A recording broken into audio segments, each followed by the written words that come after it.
Hi, this is Mason Plus. It is brought to you by my friend Jacob Imrani. If you're in Southern California and you're involved in any kind of accident, he is the guy you want.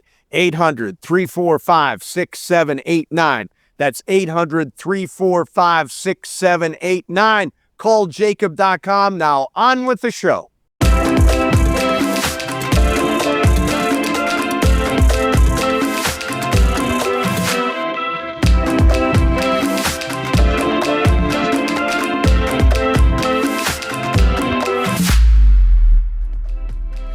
Hey everybody, welcome to Mason Plus. Thank you very much for tuning in, for watching, and for listening. If you are watching right now, please hit the like button. Leave any kind of comment or review or show idea or guest idea right underneath, and I will respond to all of that stuff. And if you're listening on Apple or Spotify, please subscribe to the show. Leave a 5-star rating and review. That would be much appreciated. Now, really big show today, coming up a little bit later on. Summer movie preview with my friend Mark Ellis, stand-up comic from Rotten Tomatoes. He was at CinemaCon and has got the inside scoop on all of the big summer movies. In the meantime, I go a long way back with this guy, Donnie Wahlberg from New Kids on the Block, Donnie Wahlberg from Blue Bloods, and now he's got a brand new series called Boston Blue, again on CBS, doing really, really well. Here is my conversation with Celtics fan, Boston guy, Donnie Wahlberg. Hey, Donnie, how are you, man? Great to see you. So here's what I remember. Game 7, NBA Finals, Lakers, Celtics, outside what was then Staples Center in Star Plaza. I was doing pregame. You were a guest. What do you remember about that night? Ooh, what I remember more so than anything, let's forget that night. I want to go to before game 1. Okay. We also talked. And you guys asked for my prediction. And I said, Celtics in 6, because if there's a game 7, we can't win in Staples Center. Oh. Obviously, it used to be called. Now, as a Bostonian, I had to make that pick. But in my heart, I really thought it was going to be Lakers in 7. And the reason is because the bench, when the Celtics won in 08, they were so deep. Yep. We had picked up P.J. Brown and Sam Cassell, like just as veteran add-ons at the end of the season. And we were like 14 guys deep on that team. Like it was just, you couldn't overcome that depth and rebounding. And to me, the finals is all about depth and rebounding. And that year, Ron Artest, or Meta World Peace, was available, and he was rumored to go to the Celtics or the Lakers. And when the Lakers got him, the bench shifted. The depth had shifted. And I thought, the Lakers are too good. They're going to be too deep. And I remember there was a a three-pointer late in game 7 that Meta hit, and it was like, those are the moments. Yep. Those are the moments, just like in that year when the Celtics won in 08, in game 7 against Cleveland in the East, P.J. Brown hit a game-winning shot. Yep. Right. And it was like, he wasn't even on our team a month earlier. Right. And so depth is always that secret thing that I think really can tip the scales in the playoffs. And if you don't have enough bodies to use some fouls up, to do this, to do that, to spell guys, in a long stretch of games, you've got to have depth. And I knew the Lakers had the depth over us that year, and I was worried about it. And it came to fruition. We should have won in 6. Yeah. We should have won in 6, but it wasn't meant to be. Yeah, not meant to be. Not that year anyway. So let's talk about Boston Blue. By the way, I have a super tough Celtics question at the end I want to ask you. But let's talk about Boston Blue. So you have now spent 14 years with Danny. Now another 15th season, and you guys have been picked up for next year. Yeah. What do you think people love about Danny, and how much of you is in him? Wow. I'm not sure. Different people like different things about the character. For me, I know when I first got the job, I knew I was going to be sitting at a dinner table with Tom Selleck every week, and he was going to be my boss and my dad. And he's a very imposing guy, very talented, very serious about his work. But the way this character was written, I knew I had to be really without reservation and without fear around him, And the first scene we ever filmed was the first dinner scene, and Danny's arguing with his sister, and he's yelling at this, and he's just sort of steamrolling the table. And I said, well, you got to jump in and do it. And that was my mindset with the character the entire way. I then gotten to a point of having enough experience as an actor to say, I have to play this character for who he is. And that means risking him not being liked by the audience. I have to just play him for what's written on the page and indulge in that. And so a lot of times it was a stretch for me. It was like, oh, wow, I might do this. And, the technical advisor would say, yeah, but the proper way to do it is this. And I said, well, then he's got to do it the proper way, and I got to do it. And so I risked him being disliked, and ironically, it made him beloved. Yeah. Right. And so I think for the most part, is even when he stumbles, even when he goofs up, his heart's in the right place. He wants to do what's right, and wants to keep people safe. And I think, it leaves room for grace for him, because I think people really understand he's trying to do the right thing. Yeah. And so again, even if he steps in a pile of poop, at least he stepped in it trying to save somebody's life that really needed to be saved. The show is about some qualities that the world really needs right now. Your show now and Blue Bloods. It's about loyalty and integrity and honor and family, all great.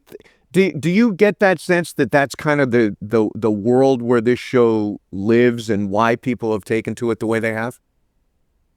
Yeah, I think family at the center of Boston Blue and Blue Bloods was really important. I think, the world changed so much, and it's changing all the time, right? And we have tablets and this and that, and families don't quite get together the way they used to. And, what used to be a typical dinner for a large family, that doesn't really happen like typically anymore. And a lot of people were living vicariously through the Reagans, not just as a family though, but in their conversations, right? So they could discuss things and disagree with things and still respect each other. And with Boston Blue, we've carried on that tradition. And I made a point of it to the writers and stuff to say, this dinner table, right now we're at a point in our country where people don't have conversations anymore. It turns into fights, and people stop being friends and stop being family over disagreements that used to be just common conversations that people would have, right? Or you just would not do it, right? A lot of people didn't talk about politics and stuff at the dinner table. They talked about this and that, and everything's changed so much. But I think with this show, what we do well, and I think what is important to do, is have the uncomfortable conversations, let people disagree. They're a family, let them still respect each other and show ways to work through those disagreements, to put those aside for a family and for friendships, and respect each other at the end of the day. And I think Blue Bloods did that really well. I think Boston Blue does it really well. And I think it's important. I don't think we might change the world, but we can remind people what healthy discourse looks like, and that it's okay to disagree and still love each other. You mentioned the dinner table and the family, and it makes me think, I was looking around. You are one of 9 kids. You are the 8th of 9 kids. Yeah. How does that experience relate to when you think about sitting down at the dinner table on Blue Bloods, or in this Boston Blue universe? So much. Of course, my family didn't have the same house, and our kitchen table was a picnic table, because it's kind of, we couldn't afford like all the chairs we needed. So it was just, there was a time in my childhood where literally the picnic table was our kitchen table. Wow. And we're all smushed on that thing. But when I read the first ever episode of Blue Bloods and Danny was arguing with Aaron, his sister played by Bridget Moynihan, it just felt like my childhood, just adults doing it, right? Instead of me arguing with my sister about who's trying to finish their dinner last, stupid stuff that kids would do. It was Danny arguing with Aaron about the law and procedure and stuff like that. But it resonated so authentically with me. I thought, wow, this feels like my life. And I wasn't a New Yorker. I wasn't a New York cop. In so many other ways, it was nothing like my life. But the family aspect of it felt like my life as a child, now grown up. And I loved it, and I wanted to be part of it for that reason. So back in December, Joey McIntyre was on the show with me. He did a Christmas show over in Inglewood. He was terrific. He was great in it. You guys are now doing a residency at Park MGM in Vegas. What's it like to all get together? I know the band broke up in '94. At some point, you got back together. What's it like after all these years? Well, it's I'll use a sports analogy, and it's true. It's when you're young and you're a rookie in your first couple of years in the league, everything goes really fast, right? In any sport, anyone will tell you it's fast, and you have to get used to the pace of it all. When we came back together as adults, having lived life and become parents and had heartbreaks and heartaches and lost loved ones and all these different things, we had matured so much that it all slowed down. It was like we were letting the game come to us. So we step on stage and we would notice each other more. We'd make eye contact more. We would have each other's back much easier and be aware of each other, but also more aware of the audience. I could connect with so many more fans than I could as a youngster, right? It's like I'm running around and it's an arena and there's flash bulbs going off and it's chaos. And now it's suddenly everything was slow, and I was like, I noticed someone and could read their sign in the second row. Like, my mom is your biggest fan in heaven. Some young fans came. Yeah. Mom was a New Kids fan and she had passed away. And, now I walked off the stage and went and hugged them. Things like that happen. Everything slowed down. And it was sort of like, I think when Michael Jordan came back after he went to baseball, he came back and you could see how the game was different. And everything just moves much slower now. And because of that, I can appreciate all of it so much more. Yeah. It definitely gives me a greater appreciation for the fans, for what they give us, all that they sacrifice to support us. It makes me appreciate my bandmates more. There's so much that the older I get, the more it means to me, and the more I don't take it for granted. And I certainly, since the reunion in 2008, it's just been a whole different run. It's just been really magical and special, because now it's not just kids who just, are screaming and yelling. It's grown-ups who have lives and responsibilities and families and children and jobs and careers and their own health issues and challenges, and they're choosing to come see this band. They could stay home and watch it on YouTube or watch it on Instagram Live, and they're choosing to still come out and support us, and it means the world to me. So do you notice now that, obviously people grew up with New Kids. By the way, I was a DJ in 1988. You guys were #1 on the Top 9 at 9 over and over and over again. Do you notice that your fans have kind of grown up and kind of grown into Blue Bloods and now Boston Blue? Absolutely, yes. New Kids fans, I think, are a huge part of Blue Blood success, and certainly Boston Blue success. I think now what's interesting is not only are the New Kids fans supporting my acting endeavors, but now, because of Blue Bloods and Band of Brothers and things like that, the husbands who used to grow up like not liking New Kids, they're coming along now. They're like, I like Danny Reagan, but I'll enjoy Donnie Wahlberg tonight. Like, now it's okay, because of all these characters I played, for so many of the husbands to come along. And they'll literally tell me. They'll either say, the husband will say, I was hoping to meet your wife, Or they'll say, I love Blue Bloods, I love Band of Brothers, and I'm a fan now, so I wanted to enjoy this night with my wife. It's a really, really cool, and they bring their kids, and there's new generations of fans who have discovered us from YouTube and stuff, like 20, 25-year-old fans showing up in droves. It's really cool. The thing about Blue Bloods and that Friday night slot is it feels like CBS still cares about it, and some networks have kind of sailed on it. And that investment has paid off in such a huge way. And the one thing, I was reading about you, and you always make time for your fans. You always make time for your fans, whether it be selfies or it's autographs or it's just giving them your time. Why is that important to you? Well, these things all sound cliche, and I hope it doesn't sound cliche for me, but I'm not even talking to you without them. You don't know who I am without them. You would have been playing something else in '88 as a DJ. There would be no New Kids on the Top 9 at 9 without them. They've literally been with this band from day one. They've transcended just the band. It's like you could say Donnie Wahlberg or Joey McIntyre or the other guys, Jonathan Knight, have transcended New Kids, but there's none of it exists without the fans. So for me, it's giving them my time it brings me happiness.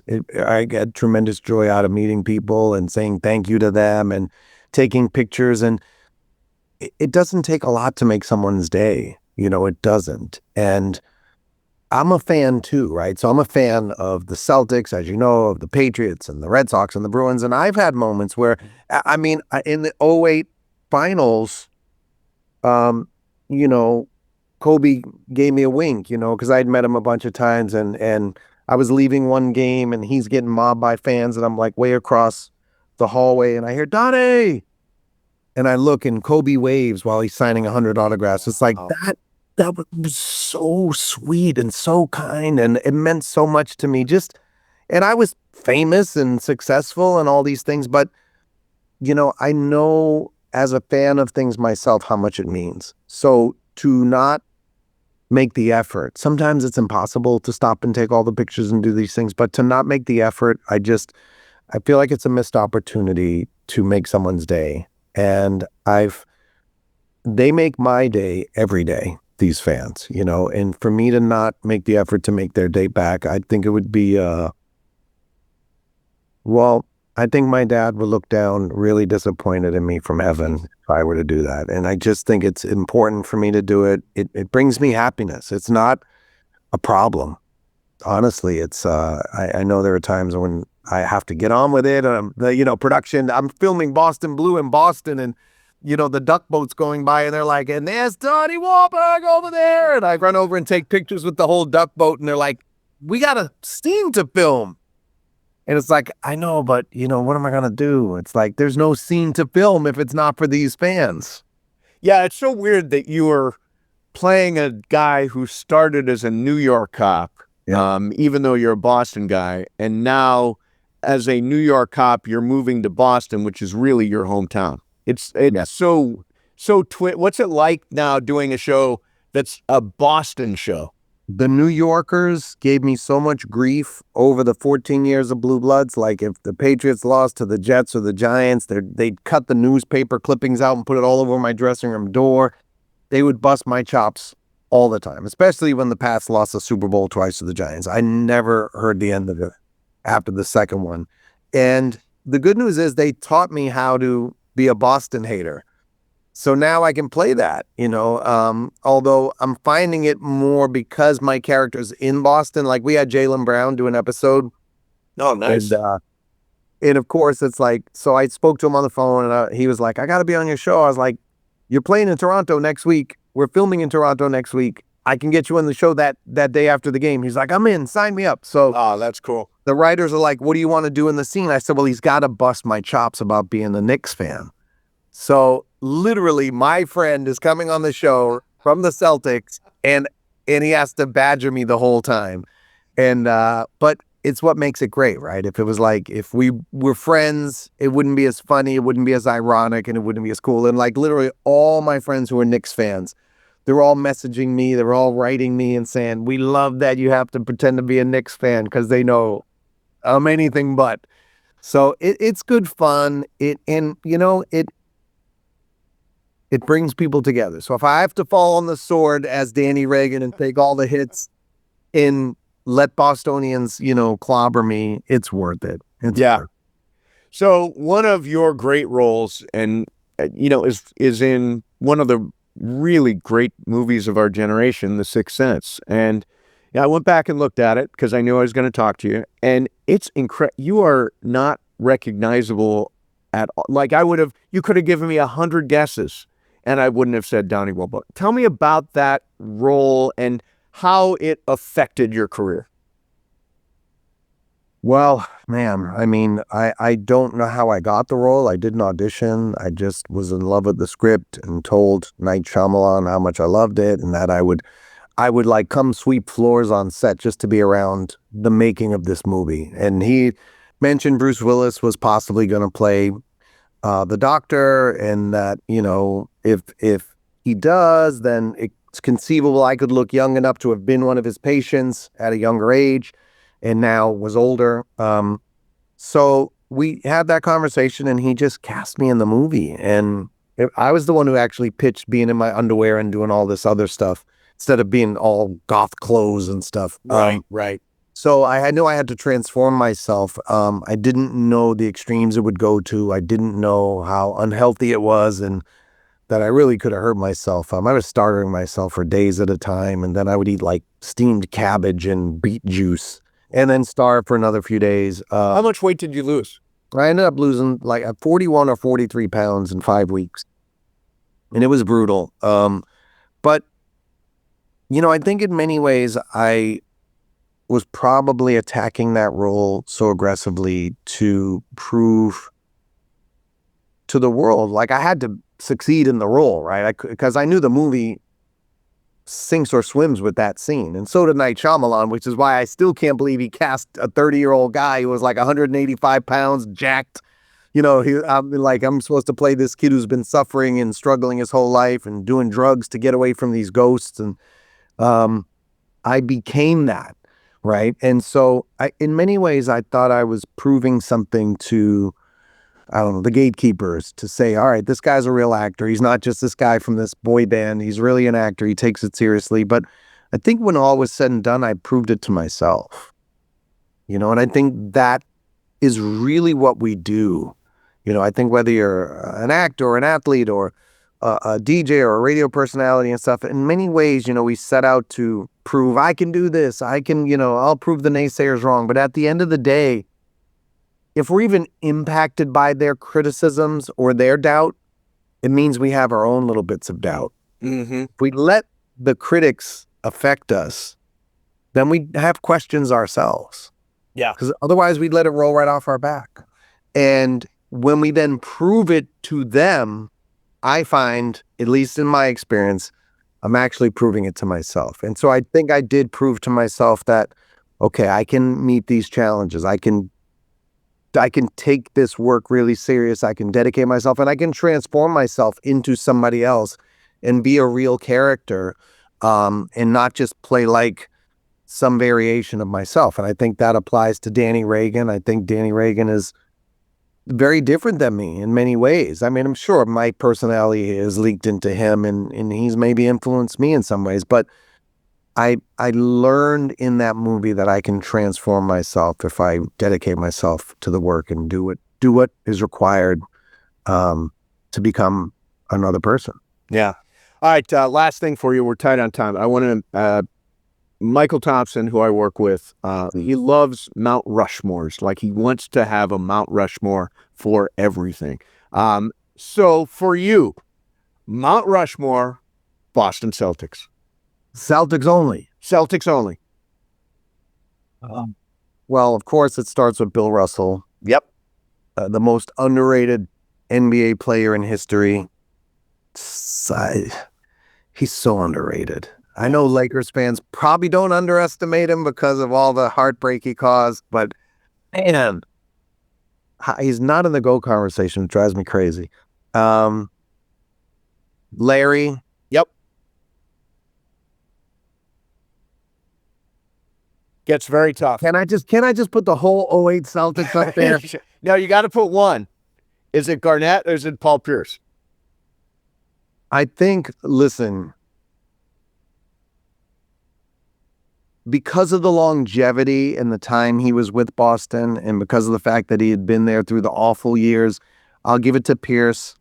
But KG gets a statue too. KG's getting a statue. And I was there when they retired his number. Like, this is so unfair. All right. Then you got one slot left. Well, you know it's going to someone from... I'm not choosing between Jalen and Jason. I'm not doing it. No. I'm not doing it. I heard a story that where Mount Rushmore is located, it's the land of 6 fathers. All right. So there's a story of the actual people who owned that land and lived there before Mount Rushmore is made. So technically we should get... You should get 6. So you found a way to extend. Bill Russell, Larry Bird, Paul Pierce, Kevin Garnett, Jalen Brown, Jason Tatum. Oh, wow. 7. I do so much. It's very mountainous. It's very mountainous there. It's not fair. And then, then I got to leave out other Bostonians. Like, you can't leave.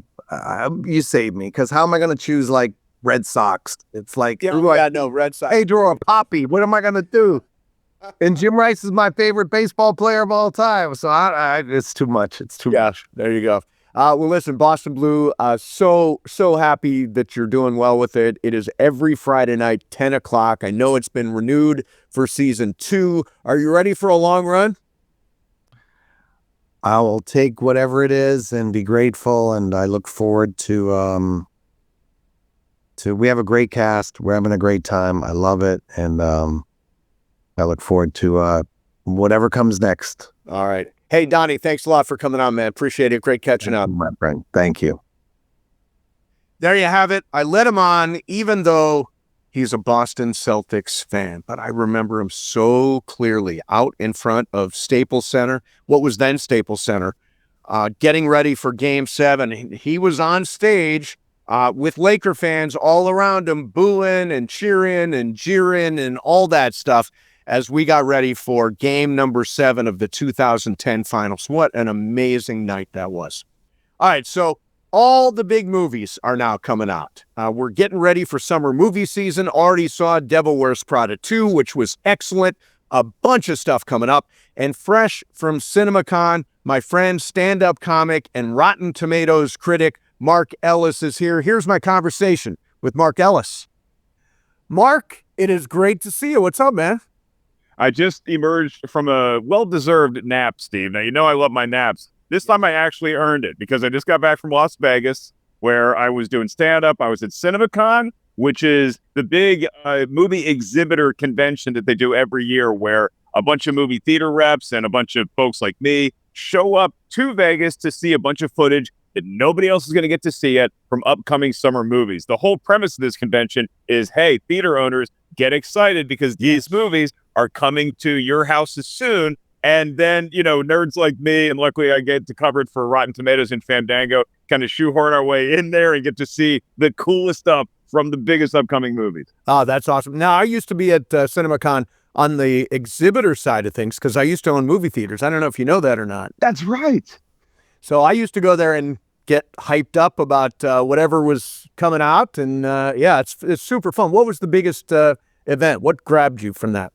So I think the pop that everybody was anticipating was going to be huge was Disney was going to drop the Avengers Doomsday trailer. And Robert Downey Jr. comes out, Chris Evans, Captain America comes out. And so the trailer happened. I don't think it's been released to the public yet. It was really cool. I got excited about it. The best thing that I saw was footage from Christopher Nolan's The Odyssey. And some tidbits I heard about The Odyssey. And the Star Wars fan in me really got a kick out of seeing the first 15 minutes of the new Mandalorian and Grogu movie. They just rolled the first 15 minutes of the film, and we are in for a treat, my friend. Well, let us start right there, because that is, I think, after we get through the Devil Wears Prada sequel and the Billie Eilish movie, The Mandalorian and Grogu is the next big thing. May the 22nd, Pedro Pascal, Sigourney Weaver. The thing is tracking huge. What did you think of the first 15 minutes?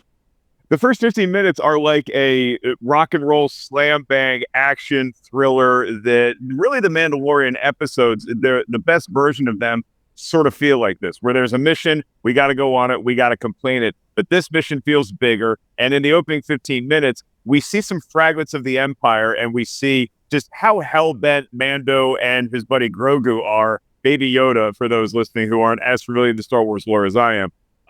They sort of show the Empire what they're made of, or at least the remnants of, because for the timeline purposes, this movie takes place about 6 years after the end of Return of the Jedi. So the Empire has fallen. We blew up the Death Star again, and now there's sort of different, fragments of the Empire are still sort of working around in the shadows. Okay. Now, I think this thing is going to be gigantic. I would imagine it's going to open with 100 million, something like that, I would think. I would anticipate at least 100 million. And you got to remember, this is not going to be a Star Wars like Skywalker saga movie. So it's not the big letters and the crawl text and all that stuff that I love. I look at this movie sort of like the way I looked at Solo when it was coming out. Right. So Solo was a movie that I didn't ask for. It wasn't a movie that I needed. I didn't need to know about Han's origin story. And so my expectations were a little lower, and I just wanted to sit down at the theater and watch a cool outer space fantasy adventure. That's exactly what I got with Solo. And so I think you're in for more of the same with Mandalorian and Grogu. Very cool. Okay, so that one's made the 22nd. June the 5th, I actually have circled this for a reason. Masters of the Universe, I think, is going to be the big flop of the summer. The big flop, Steve. I do. Faith.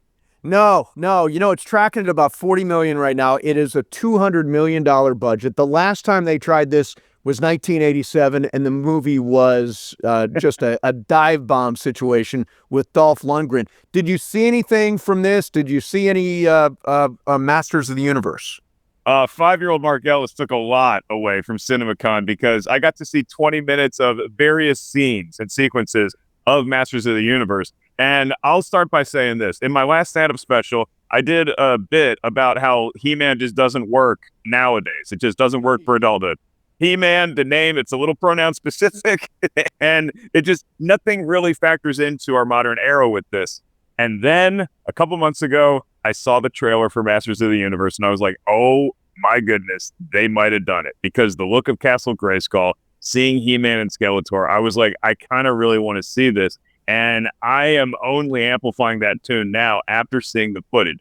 I'm not saying that this movie is going to do boffo Star Wars Marvel box office, but I feel like Travis Knight, the director, who also did the Transformers film Bumblebee, and Kubo the Two Strings, which is a great animated movie you should check out, they found a tone where it takes the war seriously enough, but you're also having some fun, having some laughs, some wink and nod in there as well. Nicholas Galitzine is playing He-Man. He looks the part. I don't know why they needed Jared Leto to be cast as Skeletor, because... Well, to me, if Jared Leto's in it, we're in trouble, right? I honestly, of all the elements, seeing Jared Leto there, who hasn't been in a hit in quite a while, seeing him there is not a help in terms of my mindset about this movie. If this goes the way you think it's going to go, then it's going to be Tron Ares all over again. I hope it's not, because it really does feel like they put a lot of effort and a lot of heart into this movie. I was lucky enough to chat with some of the cast while I was at CinemaCon, and they're just really excited about what they have on their hands. So I hope it does well. I hope, let's get that 40 million number up to about 60, 70 million opening weekend. Yeah. By the way, just to be clear, I don't root against movies. Like, I root for all. I understand how many people it takes to make a movie. I've been on a movie set. I made my own movie, all that kind of stuff. And I don't believe in crapping on pictures. So I hope it works. I just think this look of it and the elements, I don't think it's necessarily contemporary. I don't think people know, this generation knows this brand. So I think it's going to be tough. biggest question that I think that this movie is grappling with, but I'll just tell you from my personal experience. Obviously, I grew up a kid in the 80s and the 90s. I loved He-Man. My nephew, who is 7 years old, for Christmas this past year, he's opening his presents. I'm up visiting the family, and he's opening a bunch of He-Man toys. I look at my brother, and my brother's like, I didn't force this on him. He asked for these. And I'm like, really? So, and he had no idea there was a movie coming out. So maybe there is a little bit of resurgence just in time for this movie to not be the Dolph Lundgren, Frank Langella, Courtney Cox Ooh, of 1987. Yes. All right. I am not going to put money on that. I am going to put money on Disclosure Day, the Spielberg movie, on June the 12th.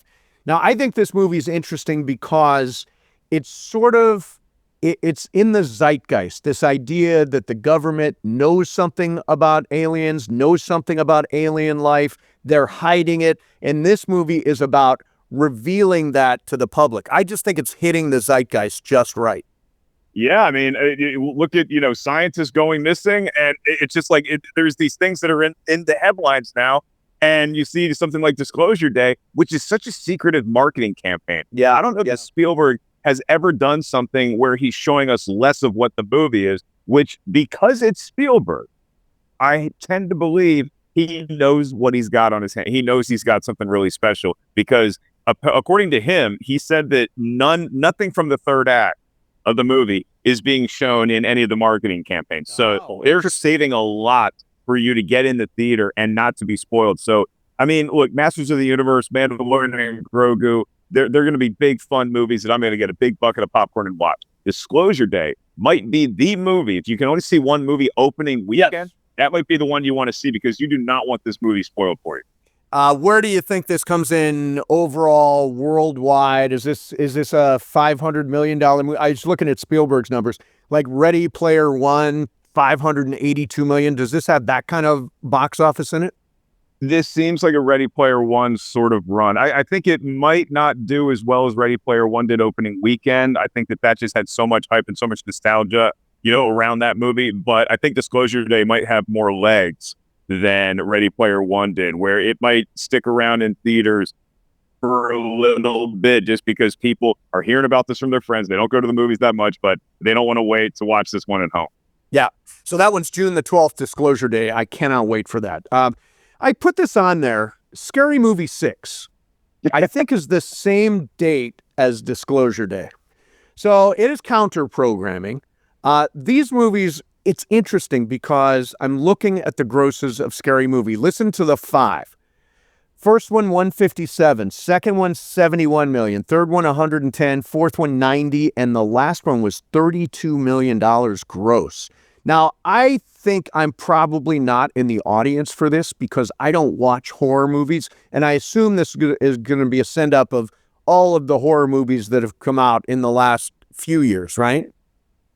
Well, yeah, I mean, it's funny that we get a new Scary Movie, and I think one of the things keeping Scary Movie around is the Scream franchise continuing to be around because Scary Movie, the headline of the first Scary Movie was we're going to make fun of movies like Scream, right? Because they both came out in the late 90s. But I have a lot of faith in Scary Movie 6, and I will tell you why. It's because I think that we have some spoof movies that are starting to come back. I love my 80s spoof movies. I love Airplane. I love Naked Gun. Top Secret might be the funniest movie I've ever seen. However, once we got into the 90s, Hot Shots was great. Robin Hood Men in Tights was okay. But then you started to get these tired sort of spoof movies that just became really bad in the mid-2000s to where I completely abandoned the genre and thought, we just can't do this right anymore. Yeah, and The Naked Gun came out last year. And it was a Naked Gun reboot with Liam Neeson. Really funny. I was in a packed theater and everybody was laughing. I was like, oh my God, we might have done it. I've seen a little bit of footage, a little tiny bit from Spaceballs 2. And I think they might have got something really special when that movie comes out. And so I think Scary Movie 6, I'm going to lump them all in together. I think we might be living in a spoof movie resurgence, which I'm for that. I love hearing that. Yeah, I'm totally for that. And as you said, The Naked Gun, the Liam Neeson version last year, I thought was very, very funny. And it does bring me back to, I mean, I grew up, I was probably 14 years old when Airplane came out, and it changed everything. A huge part of forming my sense of humor was those Naked Gun movies and Airplane. Yeah, Airplane came out the year I was born. And so what I did is Naked Gun 2.5 came out when I was about 12. And my brother and I saw it in the theater, and we could not stop laughing. It was literally my sides hurt afterwards. So then you start doing your research and you go back and you watch Airplane. I rented, you could rent it, Video Update, the cassette for Police Squad, which was, the series that turned into the movie. That's right. Yeah. And so I just became a student of all that stuff, and I loved it so much. And I just felt like this is something that I'm always going to enjoy with these movies, going all the way back to like the Monty Python films. But I just didn't know if it could work in a modern era. It was sort of the same way we're talking about Masters of the Universe, but I think Scary Movie 6 is going to help this cause rebound even further. Okay. So that is the same date as Disclosure Day. That is coming up on, June the 12th. Okay. I think this is going to be the biggest movie of the summer. I think I am excited for it. I think it's all generations. Toy Story 5, I think, is going to be the movie this summer. And I love the premise of it. It's basically toys versus technology, which is, I think, what families are going through right now, what kids are going through right now. Do you want a toy or do you want an iPad?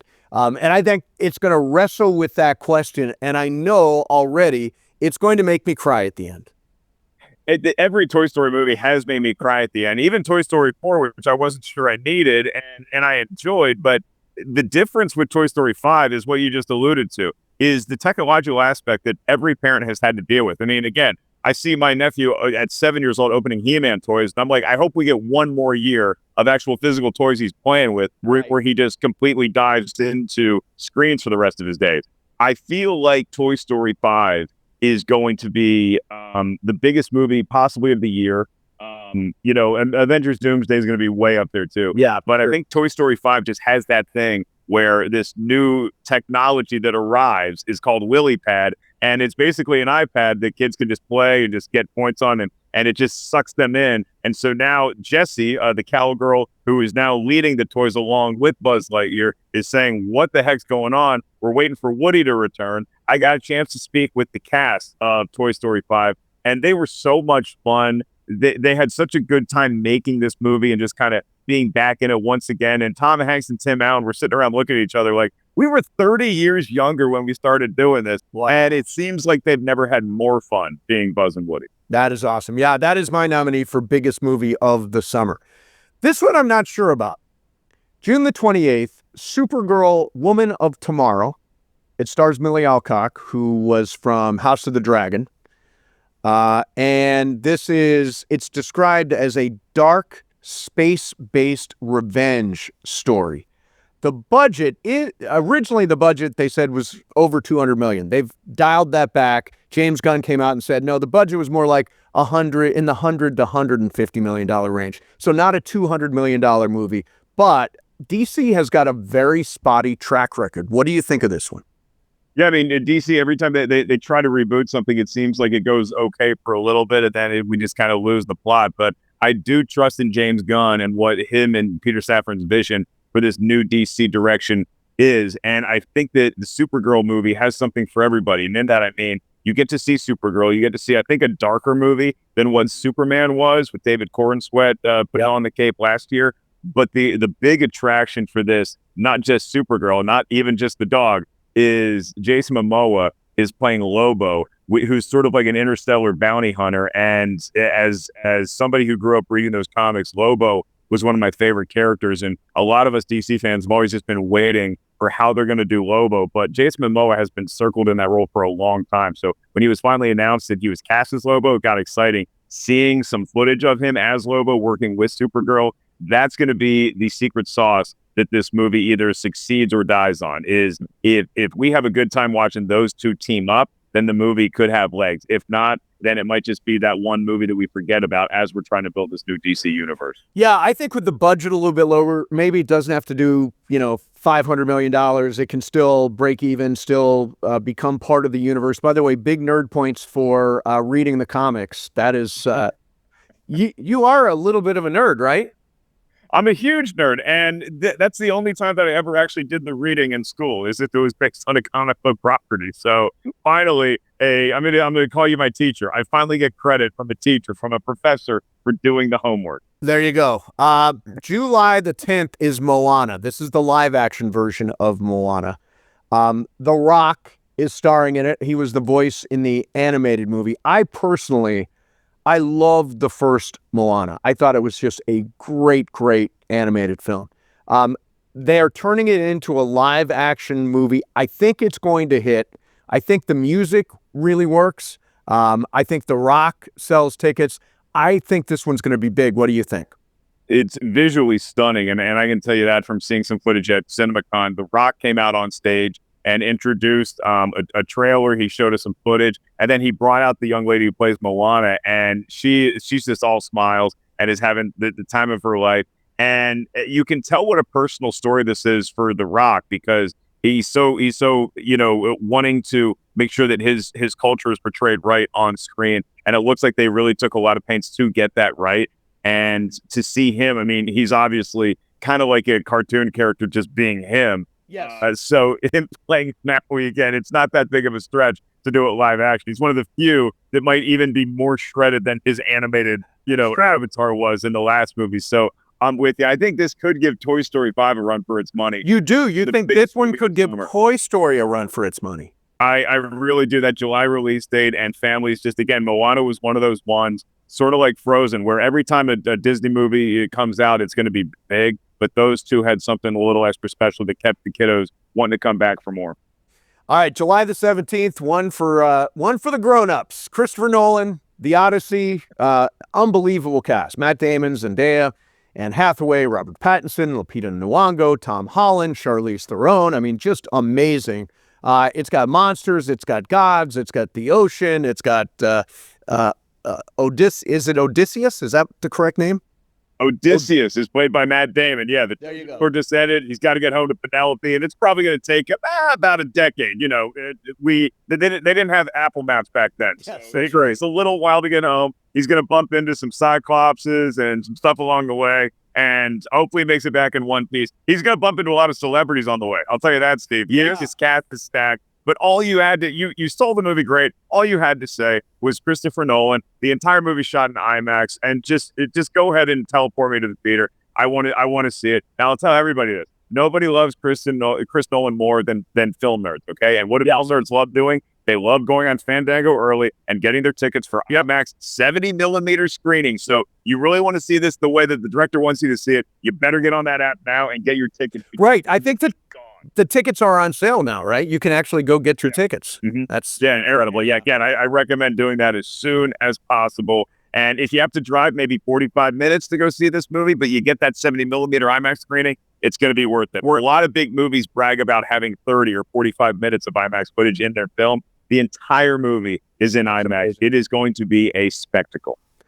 And then the last one I wanted to talk about, and I think this is going to be a mega hit, is Spider-Man Brand New Day. Tom Holland, Zendaya. If you look at it, Tom Holland has all the highest grossing Spider-Man movies. You know who has the softest grossing Spider-Man movies? I mean, of the three. It's got to be Andrew Garfield. It's Garfield, yeah. It's okay. Andrew Garfield, who is still great, and they still made a boatload of cash. But by far the biggest have been the Tom Holland ones. Brand New Day is following up No Way Home, which did almost $2 billion. Almost $2 billion. This movie is a can't miss, right? Yeah, I mean, when you have the last movie making Powerball jackpot numbers, then you can bet a lot on the new Spider-Man. But I think what people are excited about with this Spider-Man is that it's a completely different premise than anything we've ever seen this or any other Spidey have to deal with before, because nobody remembers him. Nobody remembers Peter Parker. Because of the spell that Doctor Strange That's right. One, so she doesn't know who he is, right? Zendaya doesn't know who he is. Zendaya has no idea who he is. His high school buddy, played by Jacob Batalon, no idea who he is. I did not love Spider-Man No Way Home as much as everybody else did. I thought it felt a little just leaning into too much fan service. For me, personally, I didn't like that Doctor Strange agreed to cast the spell. I thought that was a dumb move on his part. You're a wizard. You got to make better decisions than that. We're worried about an entire planet here, not one kid who's about to go to college worried about his girlfriend. Okay, Doc? Anyway, going to put that aside. Yep. Excited for a brand new day. And it's because we get Hulk back too. So Mark Ruffalo is returning as Bruce Banner, and he's sort of a mentor to Spider-Man. I don't know how much Hulk we're going to see. You got to think if Ruffalo's in the movie, we're going to get some hulking out. But that is one of the reasons why I like seeing the Spider-Man movie. When you incorporate some of those other classic MCU characters into the mix, that's when it gets really good. Okay, so you are a Washington Commanders fan. Yes, sir. And like a diehard Washington Commanders fan, right? It has been in my blood since the year I was born. My mom still remembers me sitting in my high chair at 2 years old, my dad on his hands and knees praying that we convert this 4th and 1 in Super Bowl 17. John Riggins rumbles through Don McNeil's tackle, not Don McNeil, American Pie singer. Although I don't think he would have tackled John Riggins either. No, nobody would have that day. The rest is history. I've been a huge Washington fan. The first game I remember watching was Super Bowl 22, the Doug Williams game where he just exploded in the second quarter. And in 2024 was such a resurgence for the franchise in multiple ways, with Jaden Daniels being the rookie wonderkind quarterback, and we're finally out of the Dan Snyder era cloud. Yeah. And so last year, 2025 was a real disappointing year. We couldn't stay healthy. We couldn't get everybody on the same page. The defense was a mess. And we addressed a lot of that in free agency. I'm very excited about Sonny Styles coming to town, our first-round draft pick. But it really does hinge on whether Jaden Daniels can stay healthy. If he can stay healthy, I think we can beat anybody in the NFC East and go to the playoffs and do some damage. If Jaden Daniels can't, then I don't even want to think about that scenario, gang. Yeah, I mean, you're just 1 year removed from the NFC Championship game. I mean, last year Daniels got hurt, but the year before they were in the NFC Championship game, so they've been right there. I think Jaden Daniels, if he's healthy, I think he is elite. I have been obsessed with the Rams' #1 pick at 13, Ty Simpson.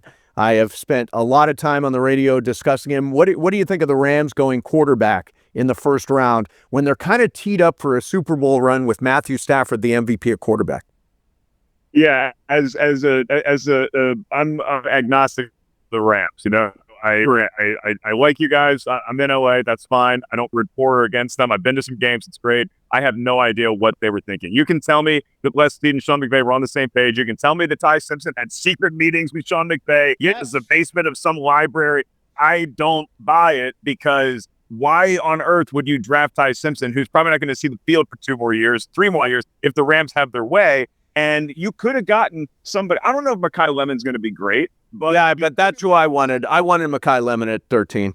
Why not? Because he's going to a place where receivers who have been drafted in any round find their way. I mean, Puka Nacua. What could, I mean, it's Cooper Kupp. It's crazy to me that Sean McVay wouldn't be banging the table for another weapon for Matthew Stafford, when, again, they're basically just shopping in the draft to stock the back of their shelves, because they have so much front-end talent, and even more so now that they made the trade with Kansas City, and so their defense is going to be better. Like, I think the Rams are the team to beat in the NFC right now, which, by the way, as a Washington fan, when did the NFC get so good all of a sudden? Now, where you look, besides the NFC South, everybody is loaded, and it's great for me.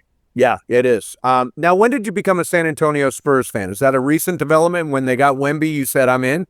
When I was a kid, I liked David Robinson. Everybody else liked Michael Jordan, and because I basically didn't have a choice when it came to the Redskins, now Commanders, because I was just born into that family. Yeah. But my dad never pushed the Washington Bullets on me, thank goodness. So I kind of had the freedom to choose which basketball team I like. So I kind of just glommed onto the Spurs. Another fun fact about the Ellis family: we all went to Wake Forest. My parents went to Wake Forest. Right? I went to Wake Forest. So I grew up loving Tim Duncan in the Randolph Childress era before I went to school there.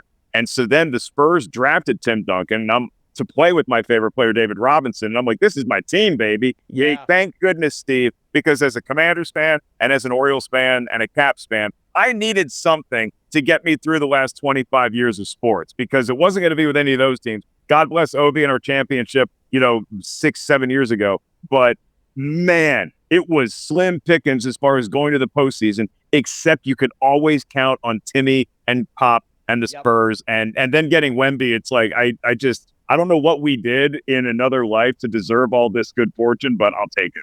Yeah, Wemby is just like one of a kind. No, I mean, I was so scared when he fell, right? When he cracked his head, I was like, oh man, that looked really bad. He looked like he might have been even unconscious for a second there. Yeah, that's when you realize, I mean, you look at him on screen, and he's an alien. He's not of this planet. He's just bigger and more athletic than everybody else. But when he falls like that, you remember how big he is and how tough it is to fall from that height onto your face.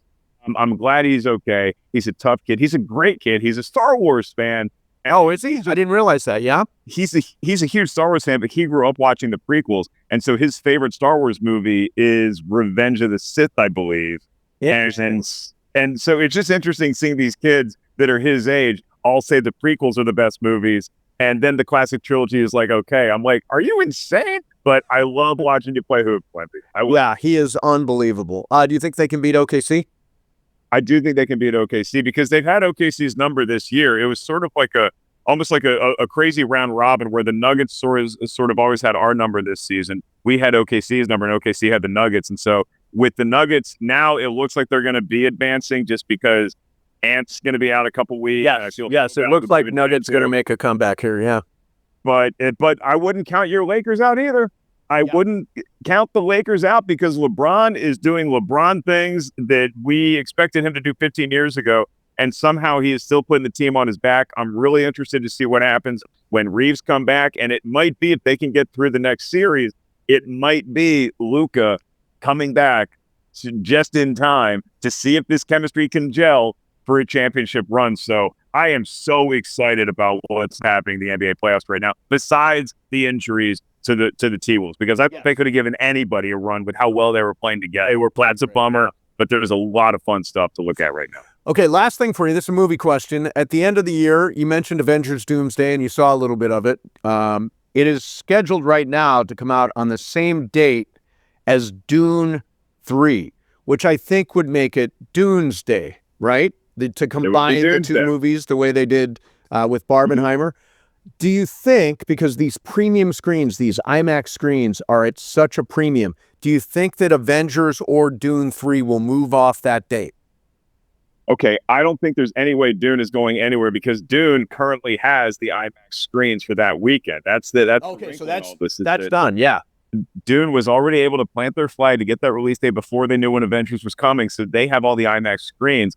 And so at CinemaCon, the buzz of the day was that Disney might announce that they're moving off the December 18th release date so that they can get more screens and just move it back, or move it up a week or put it Thanksgiving, whatever you have. But Disney not only didn't do that, they leaned into that December 18th release date, and they're telling movie exhibitors from around the world, hey, get your audiences going to want to see this December 18th. So it looks like we're actually headed for Doomsday. My question for you, Steve, is which order do you see those movies That in? Is so tough. I mean, I love the first two Dune movies. I love them. And I can't wait to see how it turns out. I also, you know what? It's going to be Dune. Dune is, I trust it. It's reliable. I know exactly what that movie is going to be. Marvel's been sketchy. I mean, Marvel's been sketchy here for a while. So I'm rooting for a big Avengers comeback, but I think I will see Dune 3 first, which you heard it here first, I think is going to win Best Picture. Oh, wow. Okay. That's a hot take to close that segment with. Yeah. So Dune 3 is sort of your Matthew Stafford. You know it's reliable. It's going to be rock solid. And Avengers Doomsday is your Ty Simpson. You don't know what you got with him yet, but exactly for 13 for a reason, right? Yes, that is perfect. A perfect analogy. Hey, listen, Mark, thank you very much for coming on. Great talking to you again, and we'll have you back soon, man. Hey, great seeing you, my man. I always learn something new about your history when you come on here. So in addition to all the other great work you're doing, thank you for opening movie houses and having schmucks like me work the concession stand. We appreciate you, Steve Mase. Awesome, man. Thank you, Mark. All right, there you have it. There is Mark Ellis, Rotten Tomatoes. He got all the scoop from Vegas, and the movie I'm looking forward to the most is the Steven Spielberg movie, Disclosure Date. Again, there is this thing out there. I would love to do a piece on this on the show. There are these scientists that have worked on UFO projects who have all disappeared or died unexplainably. That is part of the zeitgeist that is out there. Are we being visited? Have we been visited? Is there something else out there? I think this movie is going to get right at the heart of that and be huge at the box office. That is June the 12th. And of course, what can you say about the Odyssey? Who does see another Christopher Nolan movie? Thank you very much for watching.